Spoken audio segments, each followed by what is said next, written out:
میرا دل بدل دے، میرا دل بدل دے، میرا غفلت میں ڈوبا دل بدل دے، میرا غفلت میں ڈوبا دل بدل دے، ہوا و حرص والا دل بدل دے۔ الحمد لله وكفى وسلام على عباده الذين اصطفى، أما بعد. أعوذ بالله من الشيطان الرجيم، بسم الله الرحمن الرحيم. وجعلناهم أئمة يهدون بأمرنا لما صبروا.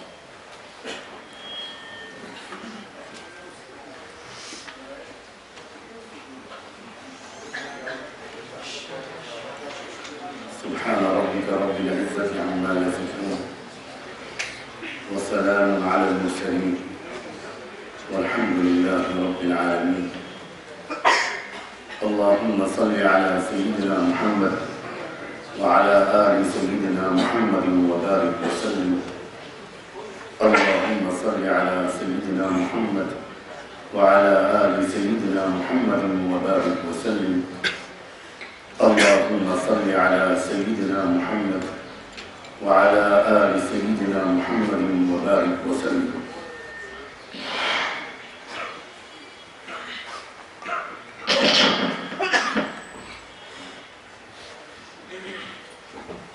دو راستے ہمارے اور آپ سب کے لیے کھلے ہوئے ہیں. ان دونوں میں سے جس راستے کو چننا چاہیں چن سکتے ہیں.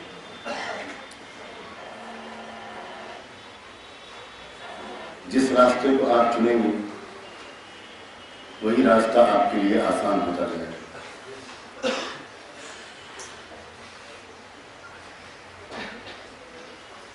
انسانوں کا شفیع پروردگار انسانوں کے اپنے فیصلے کا بہت احترام کرتا ہے. انسانوں کے اپنے چوائس کا، اپنے انتخاب کا بہت احترام کرتا ہے. وہ اپنے بندوں کو مجبور کر سکتا ہے لیکن نہیں کر سکتا. اس نے اپنے اوپر ایک بات لازم کر لی ہے کہ میں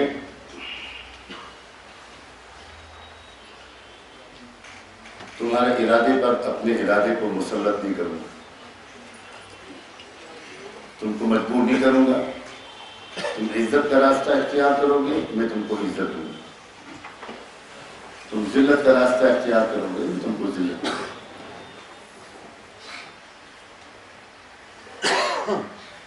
تم جنت کا راستہ اختیار کرو گے میں اس کو آسان کروں گا.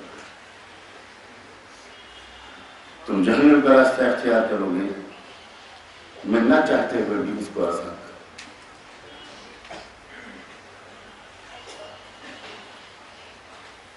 جن دو راستوں کا اس وقت میں آپ کے سامنے مسلمانان کشمیر کے مستقبل کے سامنے ذکر کرنا چاہتا ہوں وہ یہ کہ آپ ایک راستہ وہ چن سکتے ہیں جو راستہ ہے پیچھے پیچھے چلنے کا،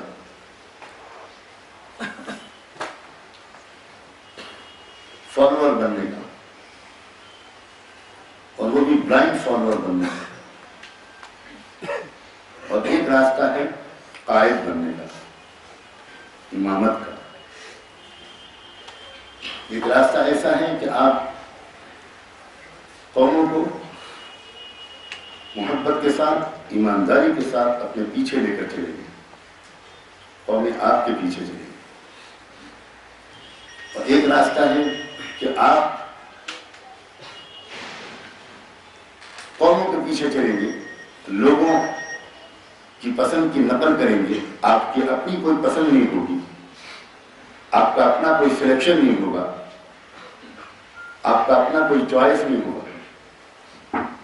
لوگ جو پسند کریں گے اس کو آپ پسند کریں گے. کو ناپسند کریں گے اسے آپ ناپسند کریں گے۔ یہ راستہ ذلت کا ہے، غلامی کا ہے، پسپائی کا ہے۔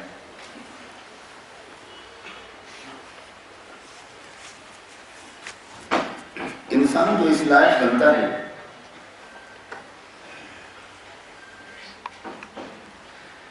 کہ لوگ اس کے پیچھے چلیں، لوگ اس کی عزت کریں، قومیں اس کی نقل کرنے کو اپنے لیے ترقی کی علامت سمجھیں، لوگ اس کے لیے دعائیں کریں، لوگ اس کو دل سے پسند کریں،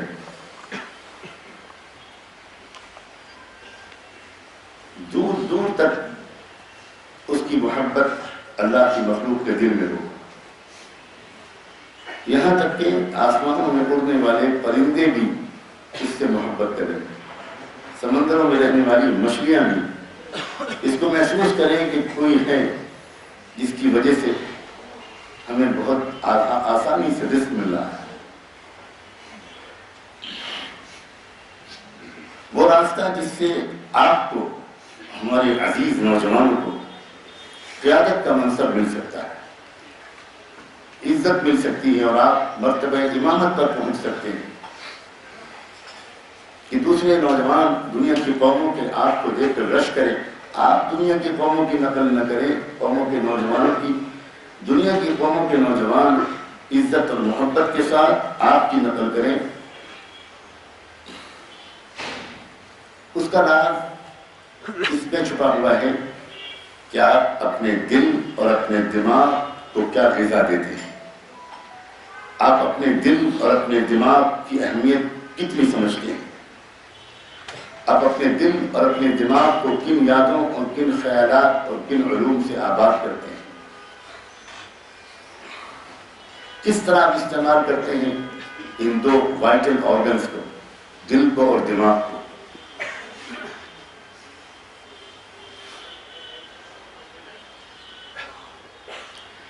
اگر آپ اس راز کو سمجھ جائیں جس کے لیے قرآن اترا، جو خلاصہ ہے قرآن کا، جو خلاصہ ہے رحمت عالم صلی اللہ علیہ وآلہ وسلم کی لائی ہوئی شریعت کا،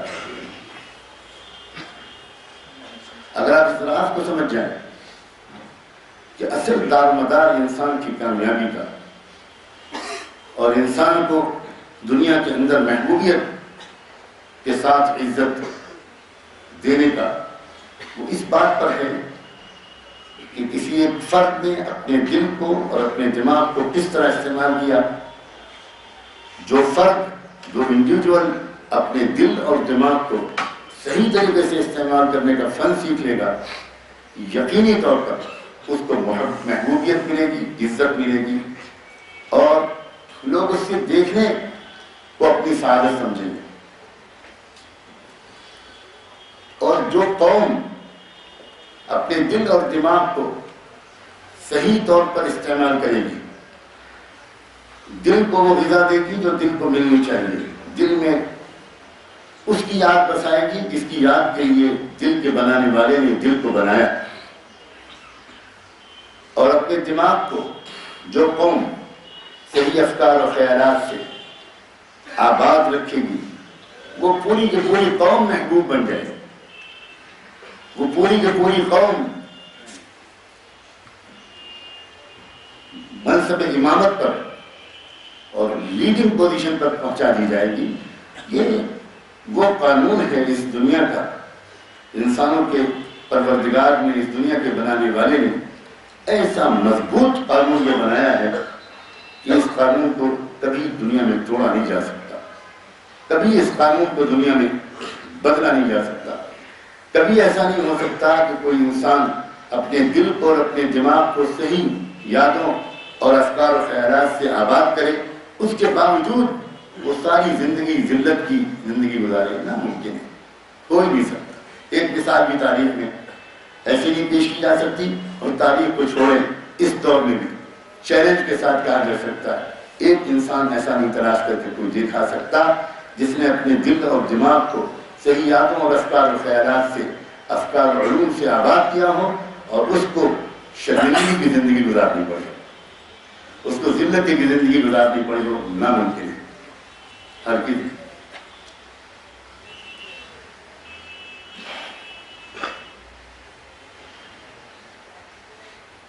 کیا مطلب ہے اپنے دل کو صحیح غذا دینے کا، اپنے دل کو صحیح یادوں اور تمناؤں سے آباد کرنے کا، اور اپنے دماغ کو صحیح خیالات سے آباد کرنے کا؟ یاد رکھیں، انسان کا جو دل ہے، یہ دل تمناؤں کا مرکز ہے، یادوں کا مرکز ہے، جذبوں کا مرکز ہے، خواہشات کا مرکز ہے۔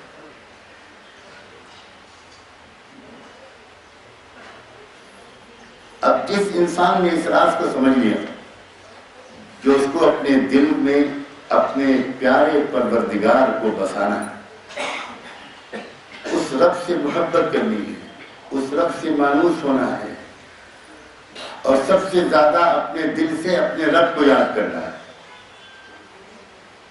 یاد آتا ہے، انسان کے دل میں جو بسا ہوتا ہے وہ اس کو ہر وقت یاد آتا رہتا ہے۔ یہ پہچان ہے اس بات کی، یاد، محبوب کی یاد گھڑی کی پابند نہیں ہوتی۔ کوئی دنیا میں محبت کرنے والا اس طرح اپنے محبوب کو یاد نہیں کرتا کہ اب سورج ڈوب گیا ہے، لاؤ اپنے محبوب کو یاد کر لیں، اب سورج نکل آیا ہے، اپنے محبوب کو یاد کر لیں، اب اتنے بج کے اتنے منٹ ہو گئے، لاؤ اپنے یار کو، اپنے دوست کو یاد کر لیں۔ یہ کوئی دوستی نہیں ہے۔ دوستی تو اس کو کہتے ہیں، اور محبت اور اس کی وجہ سے آنے والی یاد کو اس کو کہتے ہیں کہ آدمی دل سے یاد کو نکالنا چاہتا ہے، نہیں نکلتی۔ ہر وقت انسان کو وہ یاد آتا ہے جس سے محبت اس کے دل میں ہوتی ہے۔ اب ایک راز یہ ہے، یہ بالکل ایک سائنٹیفک راز ہے، جس انسان نے اپنے دل کو اپنے اللہ سے اتنا مانوس کر لیا اور اتنی یاد اپنے دل میں اللہ کی بسا لی کہ وہ اکثر وقت میں یاد آتا رہے، بار بار یاد آتا رہے، جس کی یاد کے لیے کوئی خاص اوقات کی پابندی نہ ہو۔ جب انسان کا دل اتنی اونچی درجے کے محبوب سے اور اتنے مجسم حسن و جمال سے، ساری دنیا کا حسن و جمال اسی ایک مالک نے پیدا کیا ہے، وہ خود کتنا حسین ہوگا، اس کے اندر خود کتنا حسن ہوگا، اس کے اندر خود کتنی رونق ہوگی، اس کے اندر خود کتنی کشش ہوگی۔ جب کوئی انسان اس محبوب کی یاد اپنے دل میں اتنی بسا لیتا ہے تو اسے جب اپنا چہرہ آئینے میں یاد دکھائی پڑتا ہے تو اس کو اس چہرے کا بنانے والا یاد آتا ہے۔ وہ جب کھانا کھانے بیٹھتا ہے تو اس کو وہ نعمتیں دینے والا یاد آ جاتا ہے۔ وہ جب پانی پیتا ہے تو پانی دینے والا وہ پیارا رب یاد آ جاتا ہے۔ وہ جب سواری پر سوار ہوتا ہے تو اس کو وہ سواری دینے والا رب یاد آ جاتا ہے۔ وہ جب کپڑے پہنتا ہے تو ان کپڑوں کے دینے والا وہ پیارا پروردگار یاد آ جاتا ہے۔ وہ جب بستر پر لیٹتا ہے تو بستر کو دینے والا، نیند کے ذریعے سے آرام و راحت کا تحفہ روزانہ دینے والا وہ پروردگار یاد آ جاتا ہے۔ وہ جب آسمان کو دیکھتا ہے تو آسمان کا بنانے والا رب اسے ضرور یاد آتا ہے۔ وہ جب ستاروں کو دیکھتا ہے، وہ جب 14ویں رات کے چاند کو دیکھتا ہے، وہ جب بدلتے ہوئے موسموں کو دیکھتا ہے، وہ ٹھنڈی ٹھنڈی بھیگی بھیگی ہواؤں کا لطف لیتا ہے، وہ جب پھل کھاتا ہے، وہ جب خوبصورت پھول دیکھتا ہے، جب وہ اپنے گھر کے آنگن میں بچوں کی شکل میں کھلے ہوئے پھولوں کو دیکھتا ہے، جب وہ اپنی ماں باپ کے مقدس چہرے کو دیکھتا ہے، جب وہ اپنے بھائی اور اپنی بہنوں کے پاک دامن چہروں کو دیکھتا ہے تو اس کو ہر موقع پر رب یاد آ جاتا ہے۔ اتنا کنیکشن جس کے دل کو اس مالک سے ہو جاتا ہے، عزیز نوجوانوں، اس کے سوچنے کی سطح بہت بلند ہو جاتی ہے۔ اس کو ایک عجیب طرح کا وقار ملتا ہے، اعتماد ملتا ہے، عزت ملتی ہے، ترقی ملتی ہے۔ یہ ایک عجیب راز ہے۔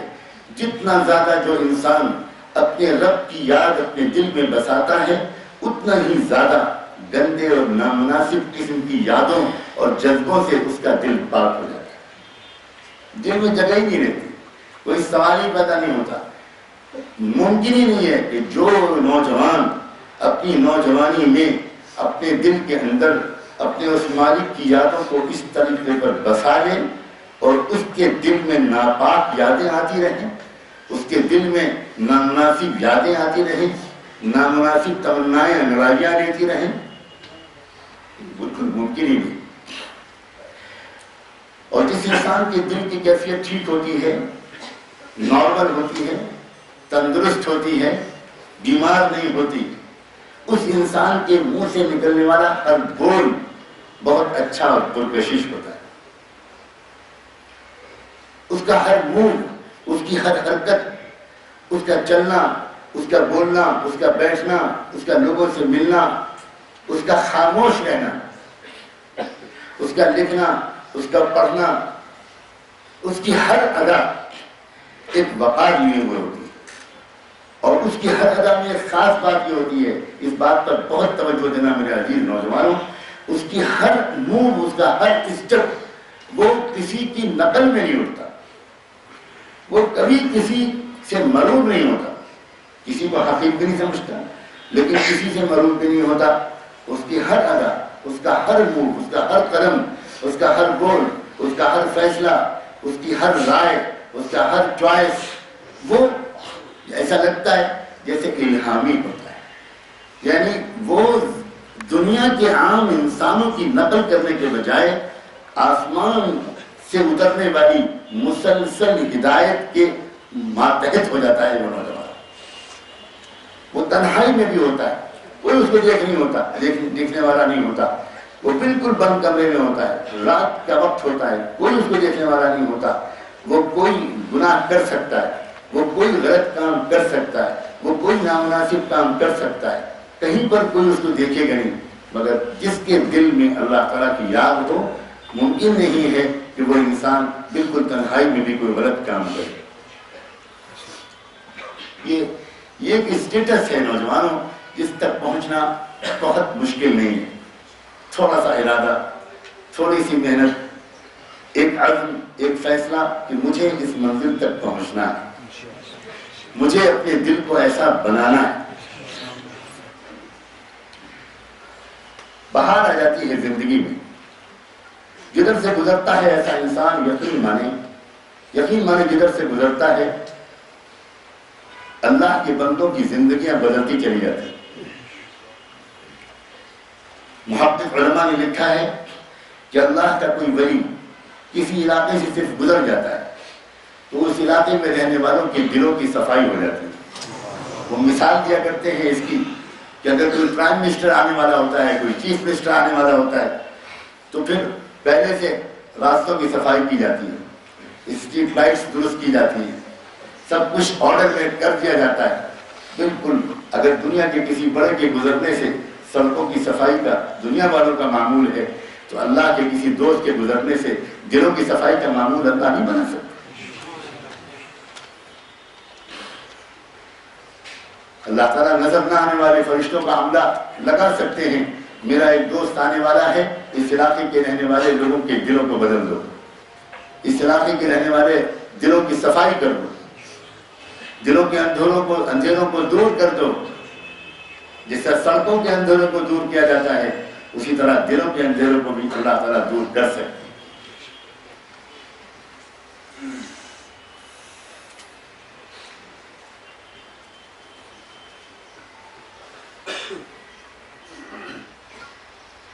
آج جس کلچر کے ماتھے عام طور پر لوگ جانے انجانے میں زندگی گزار رہے ہیں، جو پریویل کر رہا ہے پوری دنیا میں، جو ہر کچے پکے گھر میں گھس گیا ہے، جو ہر طرف چھایا ہوا ہے، جس سے کوئی نہیں کہہ سکتا کہ میں 100% محفوظ ہوں، کوئی نہیں کہہ سکتا۔ اس کلچر کی ایک خاص بات یہ ہے، اس تہذیب اور تمدن کی اور اس لائف اسٹائل کی ایک خاص بات یہ ہے کہ اس کلچر نے ٹوٹلی اگنور کیا ہے انسان کے دل کو۔ یورپ سے جو کلچر چلا، جو مغرب سے لائف اسٹائل چلی، جس کی دو چار چیزوں کی وجہ سے لوگ عام طور پر مسمرائز ہو گئے، دھوکے میں آ گئے. اس کی خاص بات یہ ہے کہ اس لائف اسٹائل نے دل اور دماغ ان دونوں کو اگنور کیا, اور خاص طور پر دل کو تو 100% اگنور کیا, اور اس کی جگہ پر سارے انسانوں کی توجہ, ساری دنیا کے انسانوں کی توجہ بس دو اور آرگنز کی طرف لگا دی, ایک پیٹ کی طرف اور ایک سیکس کی طرف. ساری دنیا کے انسان مانے یا نہ مانے, ان کے دل و دماغ پر 24 گھنٹے دو فکریں سوار ہیں, پیٹ کا مسئلہ اور سیکس کا مسئلہ. ہر وقت انسان کے دل پر جنسی جذبات و خواہشات, وہی تمنائیں, وہی تصویریں, وہی شوق, وہی گانے, وہی بول, وہی پلے, وہی فلمیں, وہی ادائیں. ہر وقت انسان کے دل و دماغ پر آج کا یہ قابل رحم انسان, یہ نفرت کے قابل انسان نہیں ہے, یہ ہرگز نفرت کے قابل نہیں. یہ کیا کرے انسان, اس کو جو زندگی کا ایک اسٹائل دیا گیا ہے اس میں یہ بیچارہ پیدا ہوا, اس کو پتہ بھی نہیں ہے اس بات کا کہ کوئی پروگرام اس قسم کا بنایا گیا ہے کہ اس زمانے کے انسانوں کی توجہ ان کے دل کی طرف بالکل نہ ہونے پائے. انسانی تاریخ میں دل کبھی اتنا اگنور نہیں کیا گیا, انسانی تاریخ میں کبھی دل کو اتنا نظر انداز نہیں کیا گیا. ایک اہمیت رہی ہے انسانی تاریخ میں دل کی. کبھی انسان اس بات سے مطمئن نہیں ہوتا تھا, عام انسان, کہ اس کا پیٹ تو بھر جائے چاہے دل گندگیوں کا مجموعہ رہے. انسان اس بات کا شعور رکھتا تھا, انسان اس بات کے لیے اویئرنیس رکھتا تھا, بے شک میری بھوک کا کو مٹنا چاہیے, بے شک مجھے کسی کا محتاج نہیں بننا چاہیے, بے شک مجھے اپنی ضروریات پوری ہونی چاہیے, لیکن میرا دل بھی تو مطمئن رہنا چاہیے, میرا دل بھی تو خوش رہنا چاہیے, میرے دل کے اندر ایک روحانی سکون تو رہنا چاہیے. اس زمانے کا انسان عجیب ہے. آپ لاکھوں انسانوں کا سروے کیجیے اور آپ ایک ایک سے پوچھئے کہ سچ بتائیں آپ ہر وقت خوش رہتے ہیں, سچ بتائیں آپ کو روحانی سیٹسفیکشن اور اندر کا قلبی اطمینان رہتا ہے؟ کیا جواب ملے گا؟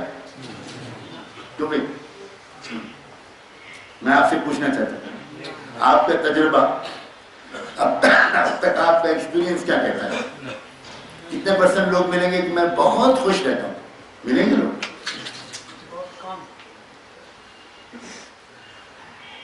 وہ جس کے کوٹھی میں آپ جائیں گے تو حیران رہ جائیں گے, جس کے پاس لیٹسٹ ماڈل کی گاڑیاں کھڑی ہوں گی, جس کے پاس 20 کا اسٹاف ہوگا, وہ جس کے پاس بہت قیمتی بنگلے ہوں گے, بہترین کارپیٹس ہوں گے, شاندار کھانے ہوں گے, بہترین فرنیچر ہوگا, اگر تنہائی میں آپ اس سے پوچھیں گے تو شاید سب سے زیادہ آپ کو غم کا مارا وہی نظر آئے, فرسٹریشن کا شکار, حسرتوں میں مبتلا, غیر مطمئن, پھوٹ پھوٹ کے روئے.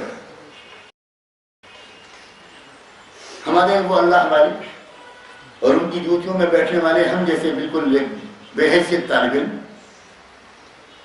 ایسے لوگ ہمارے بڑوں کے پاس آتے ہیں, ایسے لوگ ہمارے بڑوں کے پاس آتے ہیں کہ جن پر کروڑوں انسان رش کرتے ہیں, جن سے آٹوگراف لینے کے لیے ہزاروں نوجوان لائن میں لگتے ہیں, اور جن کی تصویریں لڑکے اور لڑکیاں اپنی ڈائریز میں رکھتے ہیں, ان کے لاکھوں لوگ فین ہوتے ہیں, اور ان کی بیماری کی خبر اگر اخبار میں چھپ جاتی ہے تو ہزاروں لوگ دنیا میں مغموم ہو جاتے ہیں, فلاں فلم ایکٹر بیمار پڑ گیا اور فلاں پلیئر بیمار پڑ گیا.